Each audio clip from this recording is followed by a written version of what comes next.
यह वाक़िया हजरत अयूब अलैहिस्सलाम के उस दौर की है जब शैतान ने अल्लाह रब्बुल आलमीन के दरबार में अर्ज की, ए खुदा, मैं तुम्हारी कसम खाकर कहता हूँ कि अयूब नबी सिर्फ तुम्हारी दी हुई दौलत, सुख शांति और आराम की वजह से तुम्हारी इबादत करते हैं। अगर उनकी यह दौलत और सुख शांति छिन जाए तो वह एक दिन भी तुम्हारी इबादत में नहीं लगे रहेंगे। ए खुदा, मुझे नबी पर हस्तक्षेप करने की ताकत दे। मैं देखना चाहता हूँ कि तुम्हारा अयूब नबी तुम्हारे प्रति कितना वफादार है।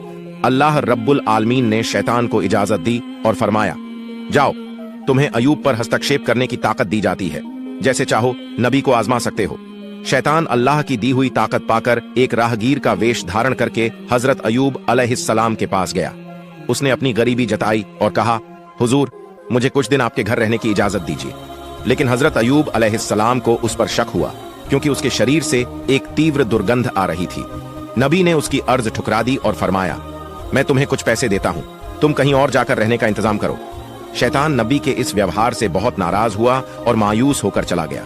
फिर उसने सोचा कि नबी को नुकसान कैसे पहुंचाया जाए। बहुत सोचने के बाद उसने फैसला किया कि नबी के फल के बगीचे में आग लगा देगा। जैसा सोचा वैसा किया। एक दिन शैतान ने नबी के बगीचे में आग लगा दी।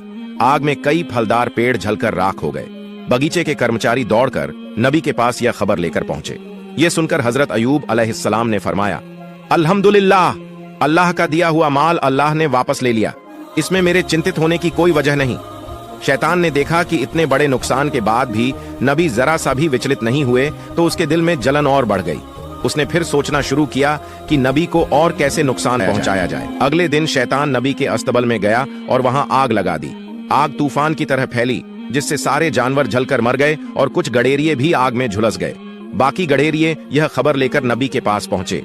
यह सुनकर हजरत अयूब अलैहिस्सलाम ने नमाज की नीयत बांधी और फरमाया, अल्लाह का दिया हुआ माल अल्लाह ने वापस ले लिया, इसमें मुझे विचलित होने की कोई जरूरत नहीं। शैतान ने जब देखा कि इतनी बड़ी घटना के बाद भी नबी जरा भी परेशान नहीं हुए तो उसके दिल में और ज्यादा जलन पैदा हुई। अब उसने नबी को और बड़ा नुकसान पहुंचाने का इरादा किया। हजरत अयूब अलैहिस्सलाम के 12 बच्चे थे, जो हर दिन एक शिक्षक से शिक्षा लेने के लिए मदरसे जाया करते थे। एक दिन सुबह हमेशा की तरह हजरत अयूब अलैहिस्सलाम के 12 बच्चे शिक्षक के पास पढ़ने गए। उसी समय शिक्षक किसी काम से मदरसे से बाहर गए और शैतान ने इस मौके का फायदा उठाकर मदरसे की छत गिरा दी। छत गिरने से हजरत अयूब अलैहिस्सलाम के 12 बच्चे मलबे के नीचे दब मर गए। मदरस के शिक्षक डरते डरते हजरत अयूब अलैहिस्सलाम के पास आए और कहा, ए अल्लाह के नबी, मैं किसी काम से बाहर गया था, इसी बीच इमारत की छत गिर गई और आपके 12 बच्चे उसमें दबकर चल बसे। यह सुनकर हजरत अयूब अलैहिस्सलाम ने कहा, सुभान अल्लाह, अल्हम्दुलिल्लाह, ला इलाहा इल्लल्लाह, अल्लाह हु अकबर।